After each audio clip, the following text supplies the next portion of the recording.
And I gesture then, and this is perhaps where I'm going to land, Chair, is that I'm trying to conceptualize the possibility of a student protest cause field and using it again as a means of trying to find productive ways of understanding how change can be driven by student movements. I'm using then this concept of the cause field in this sense, first to affirm the patterns of relations reported in existing scholarship of the fees must fall, where scholars are speaking about the misalignments, the betrayals, the solidarities, the alliances, the violences that reshaped the relationships between university management, media, political parties, state, feminists, fallers, police, outsourced workers, faculty, academics, and the judicial system in South Africa. Secondly, I'm able to deploy then the concept of the student protest cause field, given that all the actors during Fees Must Fall were orientated towards each other, either trying to critique the university, change the university, protect the university, or save the university during #MustFall, during the actual campaign in 2015 and 2016. The patterns of relations that are configured then when we are considering how the critiquing, the saving, the contesting, rejecting of the university was happening, those patterns of relations come together to structure and configure power, violence, shared interests, alliances, and meanings about the university, which can be analyzed using then this concept of field analytics and network theory. The cause field then also immediately signals the intersection of institutionalized and non-institutionalized entities, which are obviously entangled as well during Fees Must Fall movement. And perhaps in the language of Berini, then the student protest cause field might be defined as the relational structure of groups orientated towards the cause of students during the #Fees Must Fall campaign. As a conclusion then, perhaps I might offer then the concept of the student protest cause field as a productive conceptual framework in our quest to Africanize the university. I think if we consider the notion of cause fields to try and imagine, create, and work within a structure that pulls institutionalized and non-institutionalized actor into the cause field, we can eventually see a saving, a critiquing, a changing of the university towards then the African ideals that we are looking for. Thank you.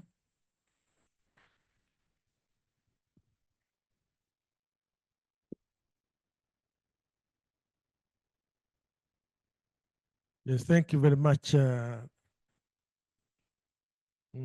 Uza, can we give her another round of applause?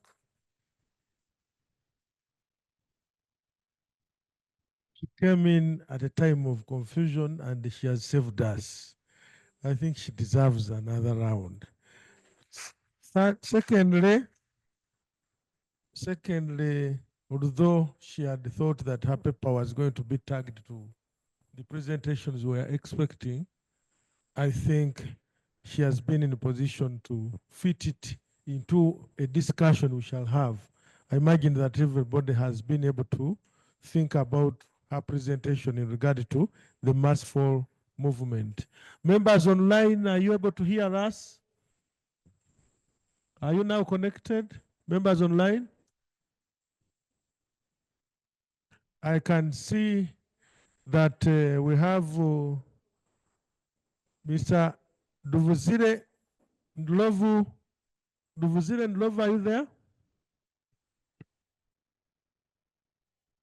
Yes, I am.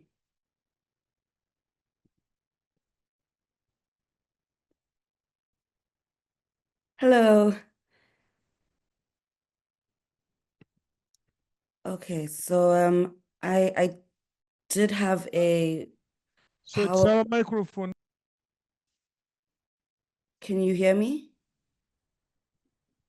Yes. Yes, as we try to connect, we can hear you, but it's not on the room microphone yet, Duduzile. Okay, all right. We want to listen to Ndlovu. Equal rights in higher education in South Africa. If I can repeat the topic. And black pay and rate speak at the University of Africa. Oh, no, wait, she's just disappeared from the Zoom. Has presented, especially when she talks about the mass fall movement, especially emerging from those protests of 2015 and 2016, which informed the different interventions that came later to inform what is happening in South Africa today, and maybe which we can borrow from and see whether we can also move towards decolonizing African university, that Afrocentric university we want to see. My imagination is that we should not waste any time. If you have some issues you would want to raise as far as that presentation is concerned, the time is now. You can have a feeling of either comment, observation, question, or clarity, which you would be seeking for. Our interest is rethinking an African university. And we are talking about thinking change towards an Afrocentric university, focusing on the mass fall movement. I'm waiting for observations.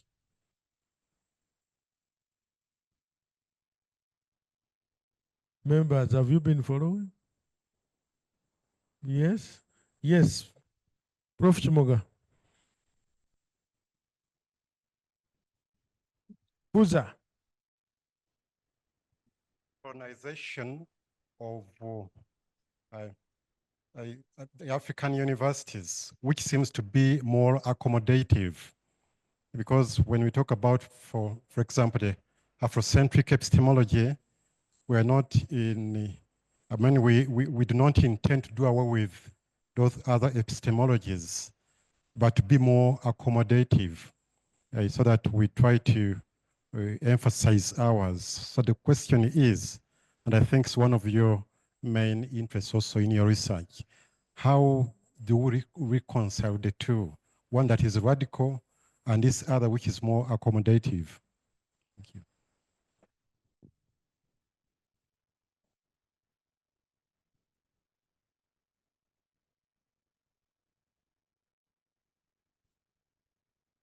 Yes, Reverend Koka Seruso, PhD student here at Makerere University. Thank you for such an informative presentation. Following your presentation, you said the protest is aimed to address its challenges. Unfortunately, the management resists. Now, from the background here in African culture, resistance is looked as rebellion.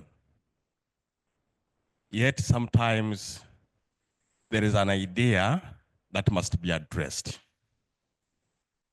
In the Western world, the students are very free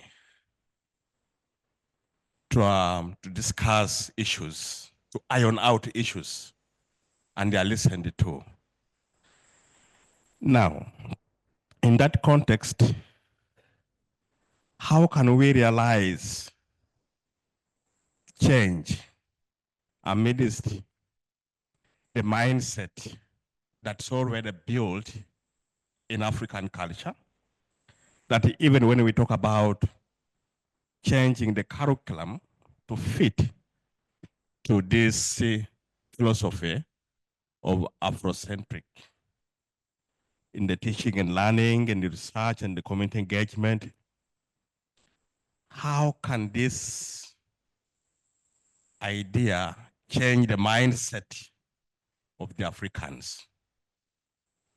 I thank you for listening. Thank you, Chairperson. Thank you, Nabubele, about this presentation. I'm Ayanda Sumai, Nelson Mandela University. I'm happy to hear comments from colleagues about this, but from your presentation, Every time I hear about the Fees Must Fall, because we're part of it, although I was not a student then, but it's part of a parent body, I know the struggles. I just want another question on my side, but it's a commendation to say that these issues that students were fighting for, it was because there was a change from a colonious mode of curriculum, a colonious mode of treating Black students who were coming from poor and marginalized families. They were excluded from attending lectures. The medium of instruction was predominantly Afrikaans, a language which was spoken by the Boer, a particular community of society. So with the Fees Must Fall, it cut into pieces those barriers that were put there previously, which were the end products of apartheid. I think within your presentation, you were not able to capture all of that, but you raised those sentiments so correctly. I'm just saying thank you for this presentation, because you are here at Nelson Mandela, which has got students who are funded by NSFAS. They've got free education, who are coming from poor families, from rural families, and everything has been sort of, but not 100% surpassed by Fees Must Fall. Thank you, Chair, so much.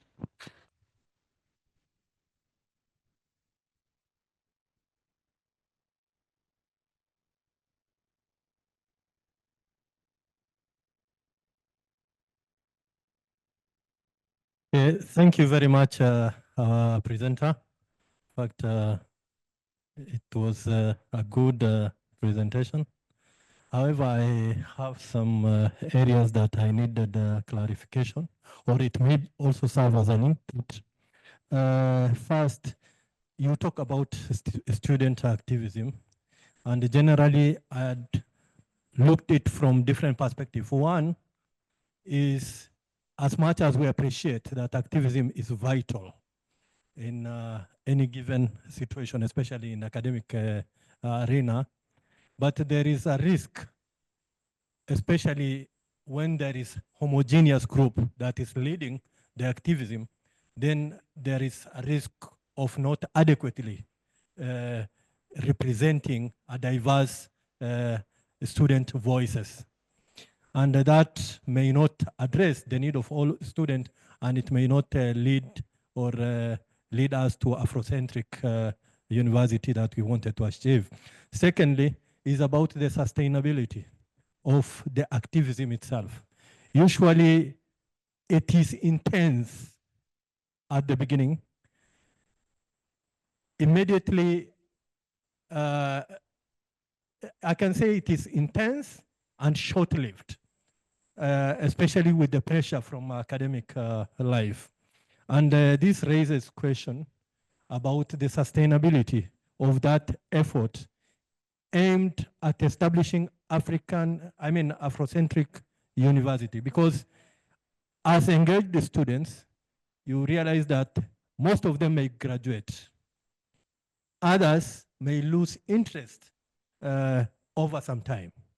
So those are some areas, and then maybe I'll just, from the institutional perspective also, there is also institutional resistance, because it may, especially as regards to the shift or the structural shift of the activism alone may not be enough to effect that change. So what they wanted, the institution, is that buy-in collaboration, which they tend to think is necessary for them to realize the Afrocentric university. Then there is also, I find it to be a gap when you focus on, there is imbalance between theoretical discussion and practical outcome of the activism. Activism usually doesn't translate into concrete steps towards establishing an Afrocentric. It is more or less perceived to be theoretical. Then finally, it's about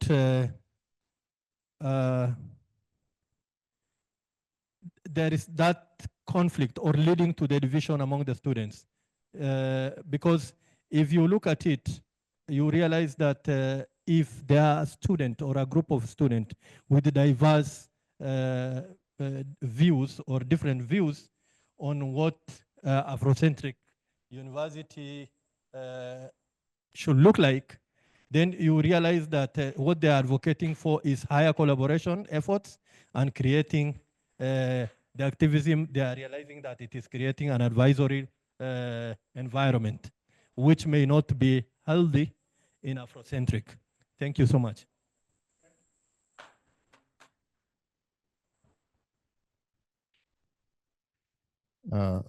Thank you very much, dear presenter and the members present here. My name is Peter Bugohe. I'm a PhD student under the East African School of Higher Education Studies and Development here at Makerere University. So I listened keenly to your submission, and I've been asking myself a number of questions, and I feel that it's now time to advance them for clarity. So I'm wondering, first of all, focusing on an aspect of Afrocentric universities, and then in relation to what you raised as curriculum decolonization. So aware of the fact that when you look at a university setup, it is not just a continental issue, if I'm to use Africa, but also it's not a national issue if to specify at a country level. A university in nature has a perspective of an international kind of engagement. Now, when we focus on Afrocentric universities, are we not excluding some nationals that fall out of Africa? So my question here comes immediate now. What are the fears or risks of coexisting that we embed these ideologies maybe under curriculum, those that promote Afrocentric, but also holding those other values that embrace the global entity for purposes of global market, and embracing diversity in this regard. Then lastly, the approach. Approach raised in your submission looks so like sort of rationale, because where rationale falls short, then that's when we see issues of mass follow movement taking root. Strategies like trying to use mass media, political approaches to win the political will, to embrace this essence would be, in my view, very friendly, that may not cause suspicion ahead. Because sometimes when we strategize through movements, then the world may misunderstand even the right purpose. So I thank you for clarification in that regard. I submit.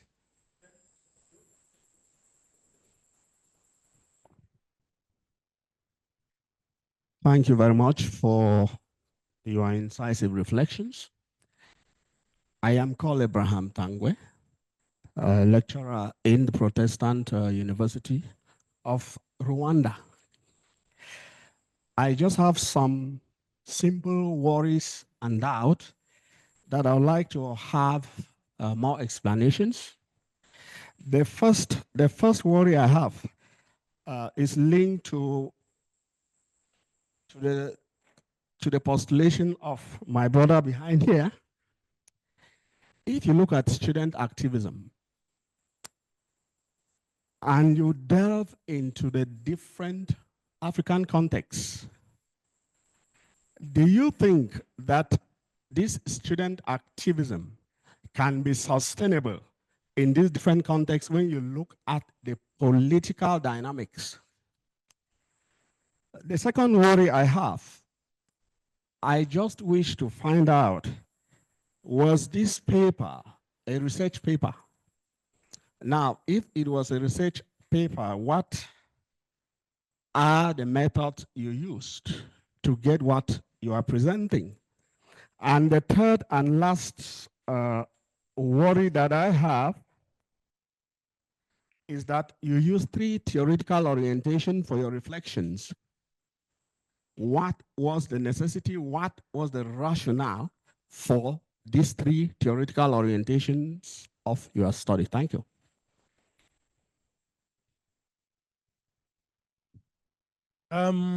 My request is that, the procedure was that the presenter would take 20 minutes and we have the 3 presentations done at once, and later we'll engage into a discussion. However, when we saw technology disfavoring us, we decided to have Fuza to present.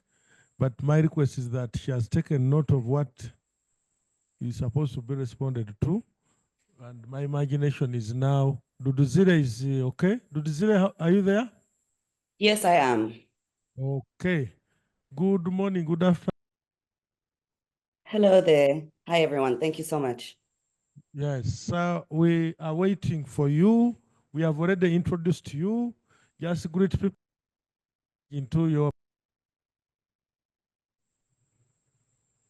Hello? Hello. Yes. Hi, yes. My name is Duduzile. I think I heard you say that you have introduced me. So yes, I'm a second-year PhD student at the University of Galway in Ireland. And yes, I'll go ahead and start with my presentation now. I'm going to just share here. Sorry, I'm okay.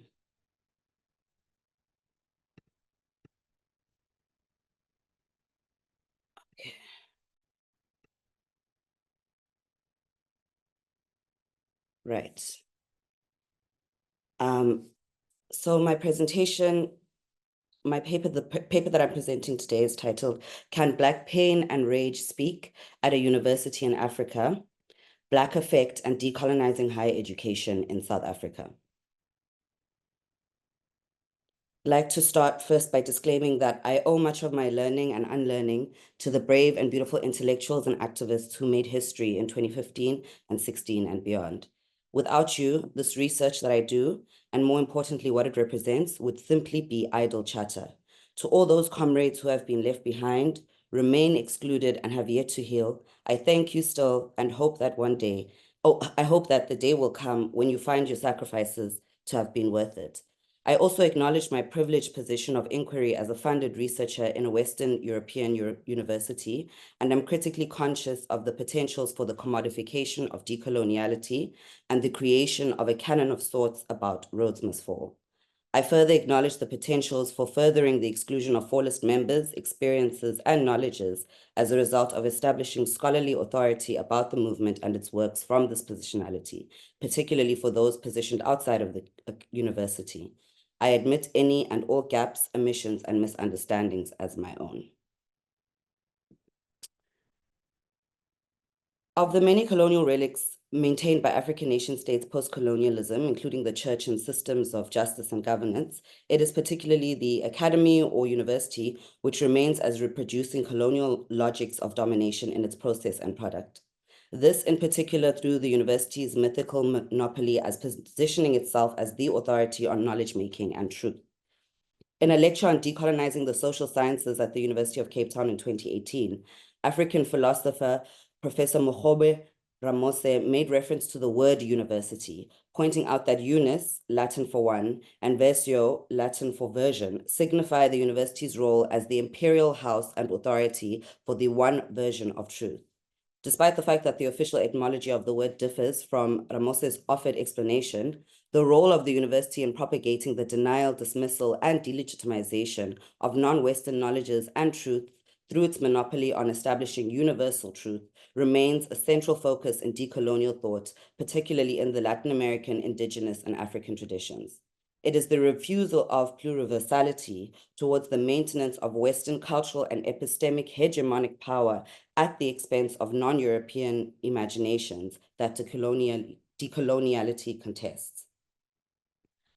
Grossfunkel says, decoloniality is not an essentialist, fundamentalist, anti-European critique. It is a perspective that is critical of both Eurocentric and third world fundamentalisms, colonialism, and nationalism. What all fundamentalisms share, including the Eurocentric one, is the premise that there is only one sole epistemic tradition from which to achieve truth and universality. The university is founded not only on the premise that there's only one epistemic tradition, but also as a means to safeguard and maintain the West's position as the originators of these epistemic traditions. In contestation of this at the University of Cape Town, a tradition of resistance that centers African ways of knowing has been systematically established for decades. This is reflected in attempts by leading scholars and academics such as Mabul Mamdani and Archie Mafeje to Africanize and decolonize a top university in Africa, UCT, into an African university, which have now developed into dominant discourse in broader decolonial and higher education discourse and theorizations in Southern Africa especially. In 2015, at the University of Cape Town in particular, calls to decolonize the university came to head with the formation of the Rhodes Must Fall movement, and with it, the development of fallist conceptualizations of Black rage and Black pain. In the movement's own words, Black pain, at the root of the struggle is the dehumanization of Black people at UCT. This dehumanization is a violence exacted only against Black people by a system that privileges whiteness. Our definition of Black includes all racially oppressed people of color. We adopt this political identity not to disregard the huge differences that exist between us, but precisely to interrogate them, identify their roots in the divide and conquer tactics of white supremacy, and act in unity to bring about our collective liberation. It is therefore crucial that this movement flows from the Black voices and Black pain that have been continuously ignored and silenced. This Black pain, the movement explained, was resultant of the exclusionary culture of the University of Cape Town, which was designed for the celebration and flourishing of the white, propertied, cis-het, able-bodied man and his Western universalisms at the expense of Black ways of knowing. The names of buildings and symbols were cited as acts of violence against Black students in that they commemorated white colonial and apartheid culture's victory over African existence and history. The statue of Cecil John Rhodes, which occupied the center of campus, was a representation of all these grievances and more to the Black community on campus. The throwing of feces on that statue by Black students on the 9th of March in 2015 acted as a catalyst for the formation of the Rhodes Must Fall movement, which declared itself as an independent collective of students, workers, and staff who have come together to end institutionalized racism and patriarchy at UCT. This movement was sparked by the radical protest against the statue of Cecil John Rhodes on Monday, the 9th of March, 2015. This has brought to the surface existing and justified rage of Black students in the oppressive space cultivated and maintained by UCT, despite its rhetoric of transformation. The foundational theorization, strategy, and tactics informing and illustrating Rhodes Must Fall's Black pain and rage, and that went on to give rise to a waves of student movement demanding in-depth reforms in the higher education sector in South Africa and beyond, would go on to be further concretized during and after the movement's occupation of the university's administrative buildings, which we renamed the University of Azania. That said, the Rhodes Must Fall movement's praxis of Black pain and rage could be seen from the outset with the throwing of the shit on the statue. Picture it, a young Black student, topless, wearing a pink hard hat, Black bicycle shorts, and a whistle around his neck. He had placards slung over his shoulder so that one poster rested on his chest and the other on his back, with the front-facing placard reading "Exhibit White Arrogance at UCT," and the one on his back reading "Exhibit Black Assimilation at UCT." I remember looking at the pictures of him after the protest with a group of friends who would later become fellow fallist organizers and being deeply struck by his get-out. For me, the placards he'd worn declaring his intention to exhibit white arrogance and Black assimilation at UCT immediately positioned his protest as a Black consciousness and Black radical feminist critique of white and Western supremacy and centricism here at UCT. I turn to the critical theorization, naming and critiquing Black assimilation and as arrogance in Biko and Lord's groundbreaking works. Biko, during the process of his treatise for Black consciousness in I Write What I Like, offers a revolutionary reflection on the pitfalls of white liberalism in the struggle for Black liberation. In it, he asks and answers the question of Black and white integration in the struggle and beyond, famously declaring, "Does this mean that I am against integration? If by integration you understand a breakthrough into white society by Black, an assimilation and acceptance of Blacks into an already established set of norms and code of behavior set up and maintained by whites, then yes, I am against it. Audre Lorde's seminal Sister Outsider offers an equally brilliant scathing of white feminism in her letter to Mary Daly. In it, Lorde asks and answers the question of white European and Black non-European solidarity, this time amongst women in the struggle against patriarchy. She says, should the next step be war between us or separation? Assimilation within a solely Western European herstory is not acceptable. Furthermore, in their reasoning for rejecting the idea of Black assimilation into a solely Western European history set up and maintained by whites, both theorists speak to the thinking and framing of this concept of white arrogance at UCT. In particular, their writings theoretically highlight white arrogance and its assumptions as the basis upon which Black assimilation is necessitated. Biko argues, I am against the superior-inferior white-Black stratification that makes the white a perpetual teacher and the Black a perpetual pupil, and a poor one at that. I'm against the intellectual arrogance of white people that makes them believe that white leadership is sine qua non in this country, and that whites are the divinely appointed pace setters in progress. I am against the fact that a settler minority should impose an entire system of values on Indigenous people. And from Lorde, have you read my work and the work of other Black women for what it could give you? Or did you hunt through only to find words that would legitimize your chapter on African genital mutilation in the eyes of other Black women? Mary, I ask that you be aware of how this serves the destructive forces of racism and separation between women. The assumption that the history and myth of white women is the legitimate and sole history and myth of all women, to call upon for power and background, and that non-white women and our histories are noteworthy only as decorations or examples of female victimization. In this way, Lorde and Biko both name and critique the expectation of Black assimilation into white and or European society and history, furthering their problematization by naming the expectation as necessarily emerging from the arrogance and assumptions of superiority of white liberals and white feminists, respectively. The shit-throwing protest, then, which had positioned the Rhodes statue as an exhibition of this arrogance, echoes Lorde and Biko's rejection of Black assimilation emerging from this arrogance at UCT. However, the protest had done more than just visibilizing and contesting white arrogance and Black assimilation as twin complexes symbolized by Rhodes' statue at UCT. The protest had named his action in an interview as showing disgust at white arrogance and Black assimilation and explaining our collective Black pain. In naming and explaining our collective Black pain as emerging as a result of the twofold complexes of white arrogance and Black assimilation at a UCT exhibited in and by his protest, he had further spoken from that collective pain through protest action towards a clarion call for us, the collective of students, workers, and academics, to take on that collective disgust and join him in visibilizing and speaking out against these complexes. It had not just been about the statue, nor had it been simply about disturbing the clean and peaceful image of white suburban Cape Town and confronting it with the filth of the city's racial inequalities and disparities. It had been a creative, performative, theoretical reflection as action of the Rhodes statue as an exhibition of the interdependent twin complexes of white arrogance at UCT and Black assimilation at UCT. He'd thrown the shit and metaphorically shown his contempt and disgust at Rhodes as white arrogance and Black assimilation at UCT.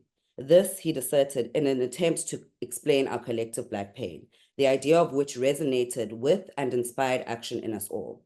Here I draw on Frere and his conceptualization of the existential necessity of dialogue for the denunciation or transformation of the world. According to him, Frere, such transformative dialogue occurs when we speak a true word that names the world to change it.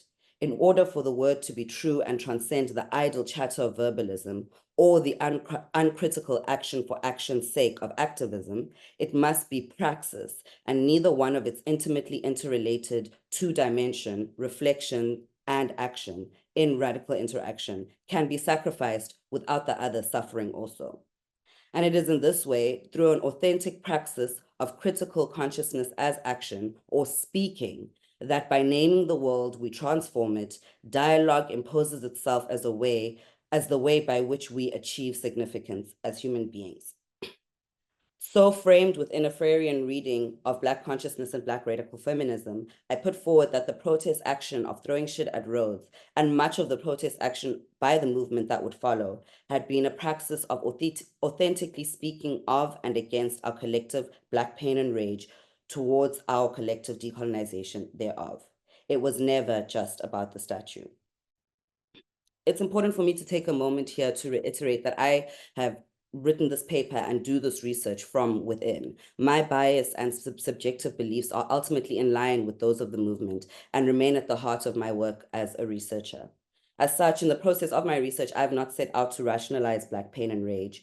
Rather, I have sought to illustrate that at UCT there was Black pain and there was Black rage, and that given the university's hidden epistemological and institutional incapacities for Black ways of knowing and thinking and being and teaching, such a moment may have signified something deeper that should not be dismissed as Black protest or feelings.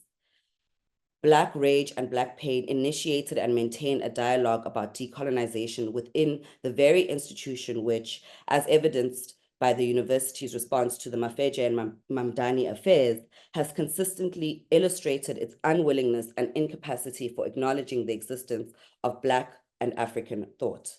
This means that at UCT, Black rage and Black pain changed the terms of conversation such that the university, and in particular the hidden complexes of domination and superiority that render Black thinking impossible, were not able to deny the material and epistemological existence of our voices as it had in the past.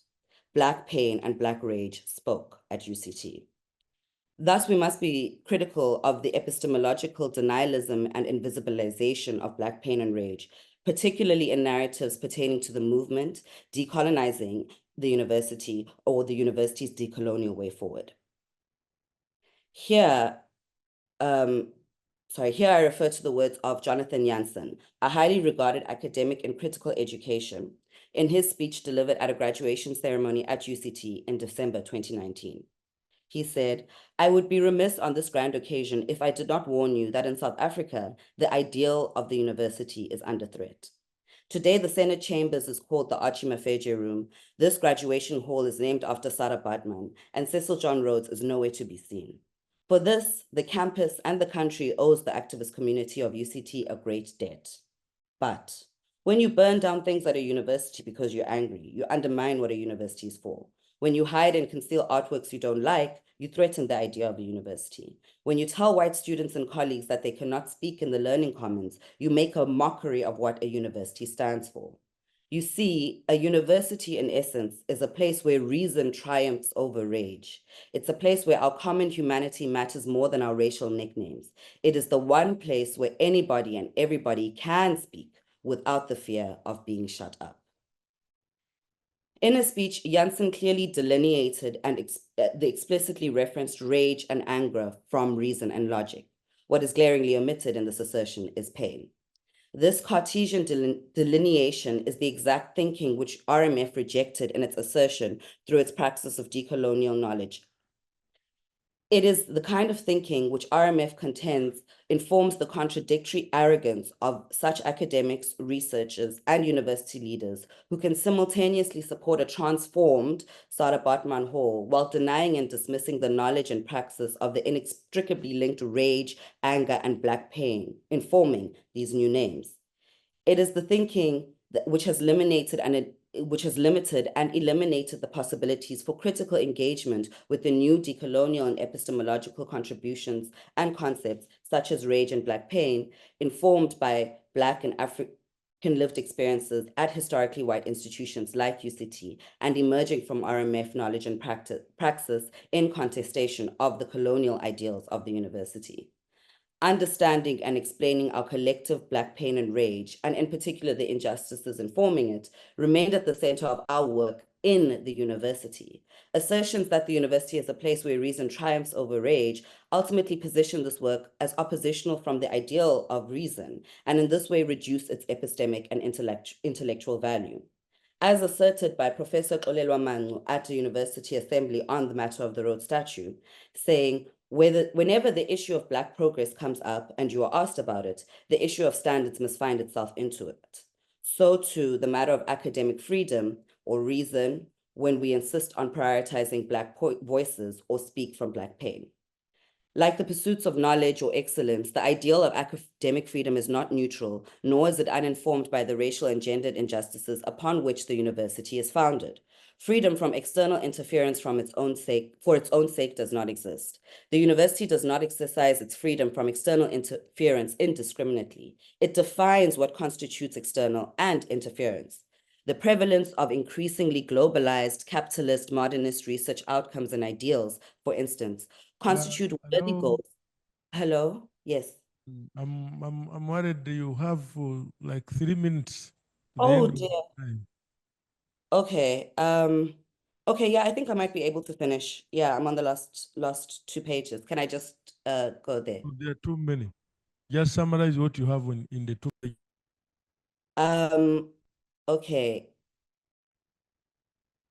At a historically white university like UCT, concepts such as academic freedom, reason and excellence, and universal standards have been understood and applied as a means for repressing dialogues about decolonization towards monologues about transformation.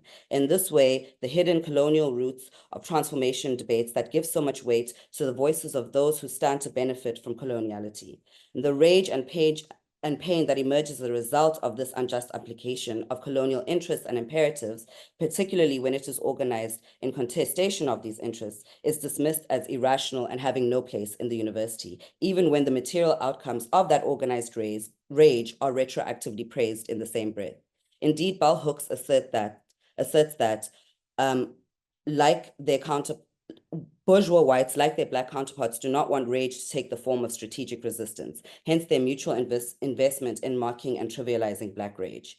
Echoing her in his critique of colonial research practices in psychology, Canham declares that, I offer that the avoidance of a productive theorization of rage makes psychology complicit in perpetuating coloniality. I take up the challenge to theorize rage based on its contention that while emotions are always associated with protest, they are almost never theorized or taken seriously.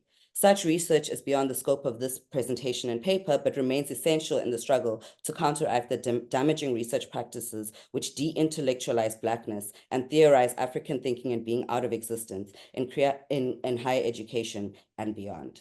Thank you. Please clap for Ndobzile.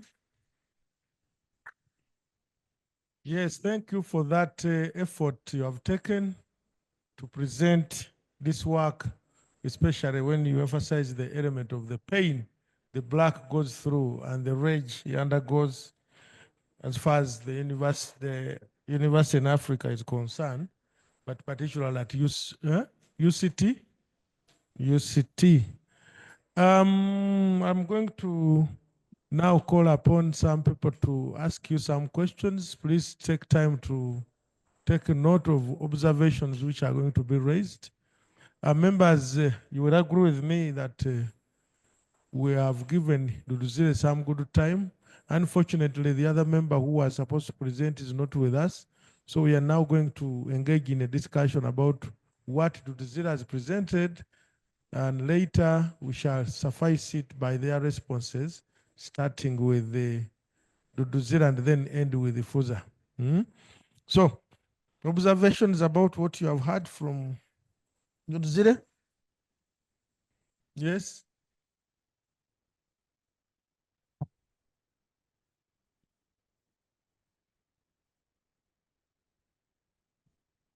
Yes, my name is Habib, PhD student from CHOOSE. I made one observation, and that observation will be followed by a question.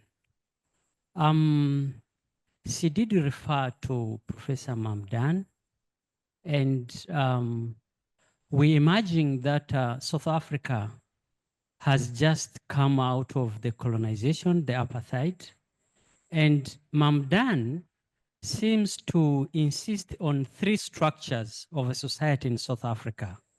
The settler societies, of course, definitely for the whites, the native society, and the indigenous South African people. My inquiry is, if the 3 classifications are aligned to the establishment of universities in South Africa, And therefore, if that sort of division tends to follow the epistemological and the pedagogical sort of instructions in those universities. Thank you.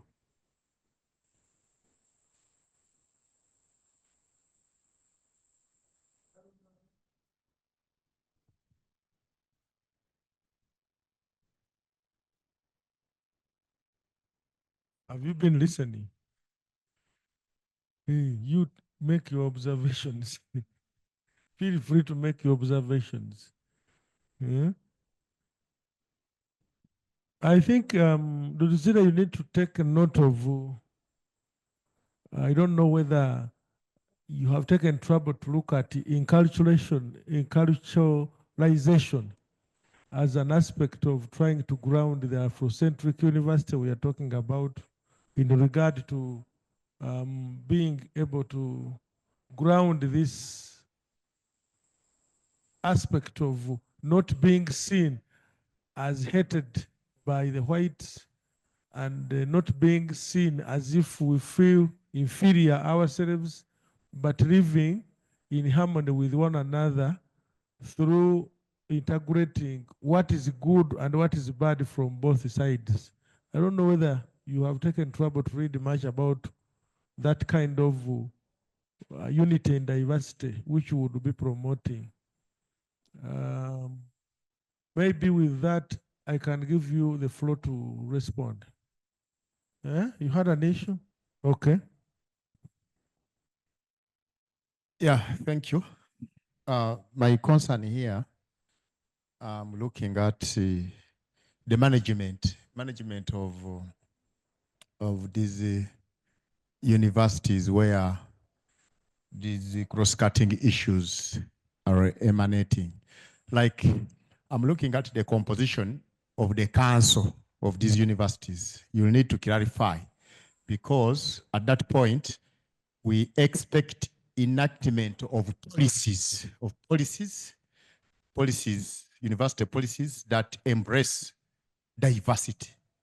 I would like kindly to understand the position of policy or policies within these universities, whether these policies really either embrace the practices that segregate Africans, or whether policies are inclusive. And if they are inclusive, then where are the gaps? At what stage are these injustices exhibited?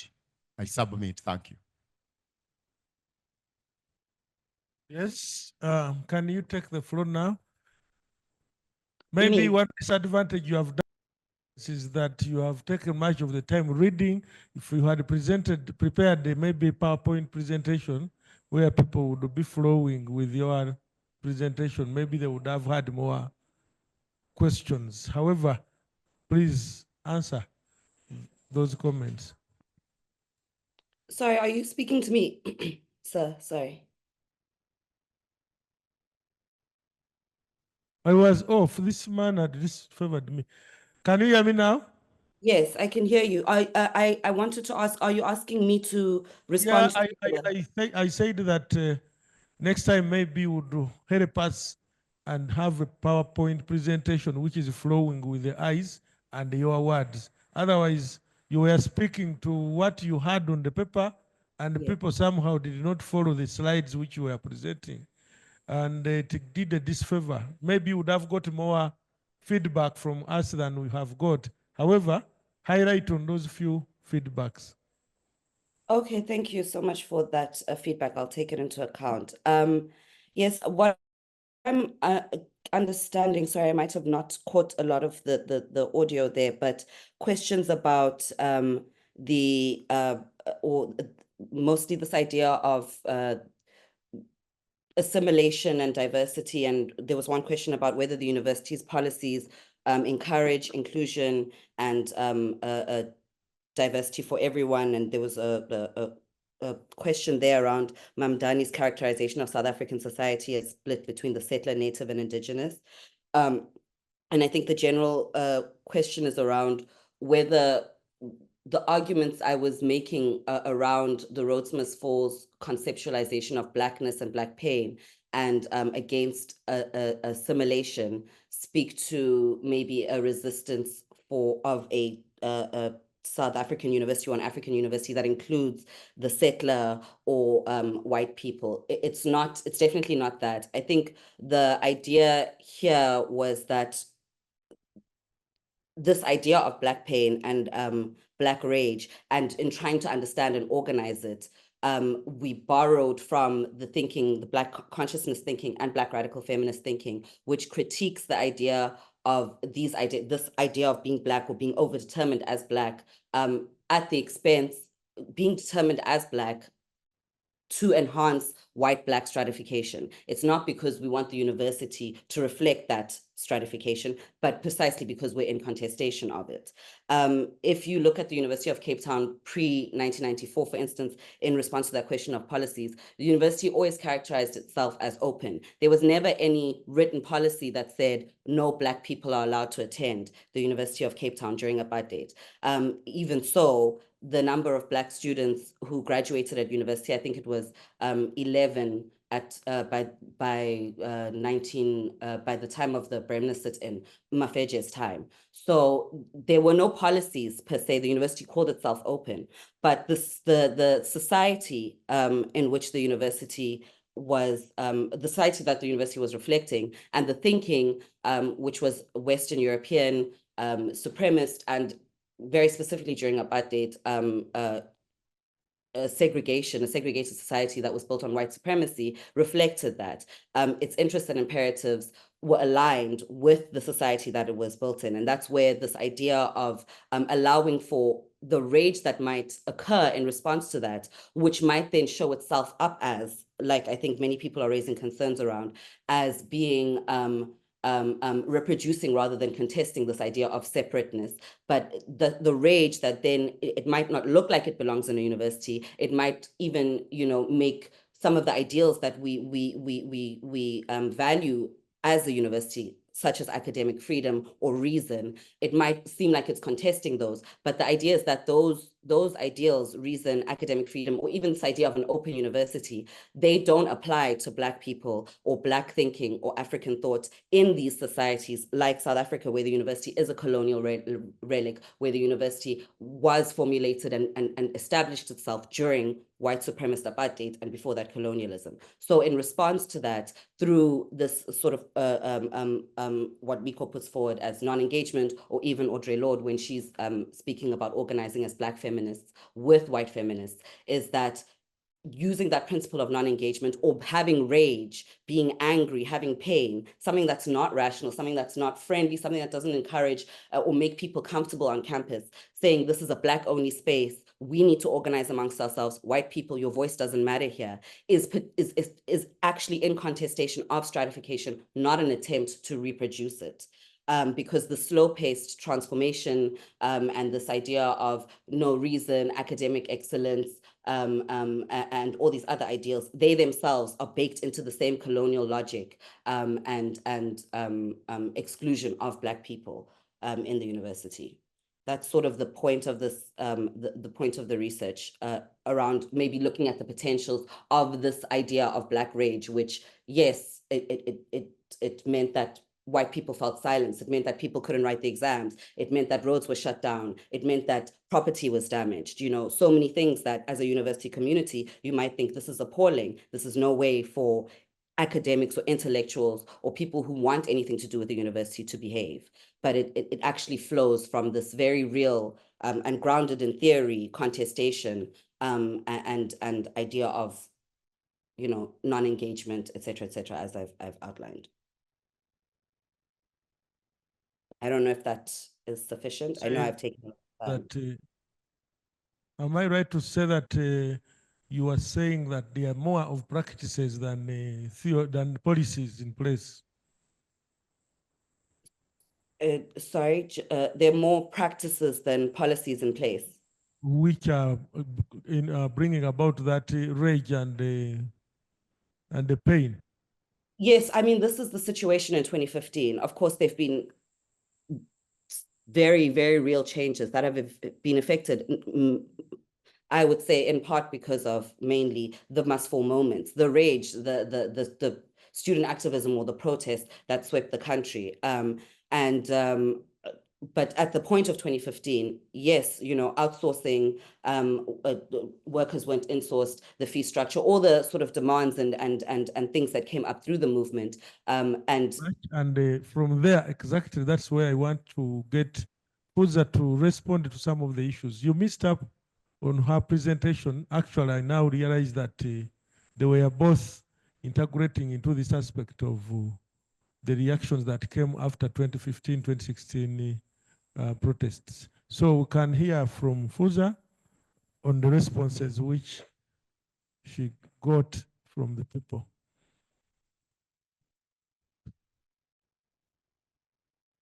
Can see me? I think the camera. Sawubona Tituzini. Sawubona girl. Yeah, ngiyarhalela ukuhleba nawe. Kunzima. We are from the same, we don't call it tribe, but we are from the same culture. I recognize it from her name. It's not that I know her, but can I ask for your forgiveness first, right? I'm going to ask for your forgiveness for two things. The first is presenting unfinished work that might have left many gaps in my presentation. When I spoke to it, the 20 minutes sounded like it was short and a lot of theorization was left out. And I think the second thing that I want to apologize for is perhaps building on what Tutuzile is presenting now in the question and answer session, the seemingly romanticization of protest, especially the fees must fall moment in South Africa. Am I sensing that correctly? That there's the questions are coming from an apparent, almost as if the idea and the core concepts that I'm presenting are almost romanticizing that moment in ways that it should not. And I'm apologizing for that and how it seems, not because I think that anything I presented here is null and void, but because I appreciate that our understandings of, and I think this is where Tutuzile's presentation is very important. When Tutuzile is speaking about this concept of black rage, there's a strong sense of anger attached to the fees must fall that almost nullifies all forms of violence that took place in that moment, because there was a greater good that was being fought for. And at the time, it almost seems as if this translation of systemic violence to physical violence was justified. And that justification, and I'm going to try and lump together then this conversation that I heard in the question around this difference between resistance and rebellion. In South Africa, before 2015, there had always been, again, this concept that I'm talking about, this landscape of movements in South Africa. There's always been the agitation for fees to be decreased, for people's debt to be cleared, for accommodation to be created, to address the massification of Black students in universities in South Africa. And again, I think I wasn't clear in my description of must fall movement almost as a cumulative movement of many, many conversations within the university that have happened. So I think I'm taking away, and you'll forgive me for not answering directly your questions, but I'm taking away your questions more than anything as moments to ponder on how I might have romanticized it in my conceptualization. Or even if I don't think I'm romanticizing it, but how does my feelings and my emotions, which are real and valid about fees must fall, permeate into the work that I do in ways that cause these points of clarity, misunderstanding, misalignments between you as an audience and myself. So I'm definitely taking those home as what we would call back home umpago is kaftina. It's like your what you take home after a party or an engagement, you put in a Tupperware and you take it home with you. That's what I'm going to do with your questions. But I think one thing that I think might be important to address, not necessarily address, I think address might be a negative word. There was a clarity from the gentleman who was sitting here around risk and sustainability. And I think that came up twice, this idea of sustainability of movements. And I again want to point back to what Fees Must Fall did and the Must Fall movements in general did in South Africa, was that the sustainability of the movement was twofold. On the one hand, there was this air of violence with the Fees Must Fall movement. And it did become, to a certain extent, unsustainable for anyone who was not willing to cross the threshold of violence. If you were scared for encountering private police, tear gas, and so on, you were not going to cross that threshold into the sustainability factor. So there's one, that's the one aspect. The second aspect of the sustainability is in the changing platforms of Fees Must Fall. In 2015 and 2016, Fees Must Fall looked, felt, was a protest on the ground, at the gate, in the buildings. But post 2015, post 2016, into perhaps 2019, before the onset of COVID-19, the platforms of protest changed. The energy of activists, the redeployment of fallers into task teams, into decision-making groups, into the naming and renaming working group, into the gender transformation working group, into the decolonization and Africanization working group, particularly at Nelson Mandela University, is still part of the Must Fall movement. So when we're tinkering around the concept of sustainability, I'm asking that we walk away from perhaps my presentation with this understanding that sustainability can be twofold. One, it's difficult to sustain the Must Fall movement beyond that if you don't go beyond the threshold of violence. And remember, I'm talking here violence that was reserved for the big men, the strong men of Fees Must Fall, and women who were willing to get honorary male status. We don't expect to see women in skirts being shot at, throwing tear gas and so on. So it was mainly a lot of, it was androcentric in its viewpoint right at the end. But so I'm saying if we can just think about sustainability in those two ways. But I thank you so much for the engagement with the presentation. And I hope I'm not being disrespectful by saying, can I take your questions with me? Thank you. Thank you very much. Thank you, thank you, thank you. We are time bad. We are time bad. Lunch is ready. But as a take home, I think these presentations have, in one or the other, tickled us. For example, as Makerere, why do we have mutual hall? Names like a mutual, names like, Livingstone. Why? Why are we still thinking in terms of teaching management, which is practiced here by people who are local leaders, LC3, so what? But we are teaching management in English, leadership and management. People like Professor Warusimbi came up with the Luganda and other African languages being taught in Makerere, but we have stopped at teaching it as a language. Why don't we see, engineering taught in Uganda?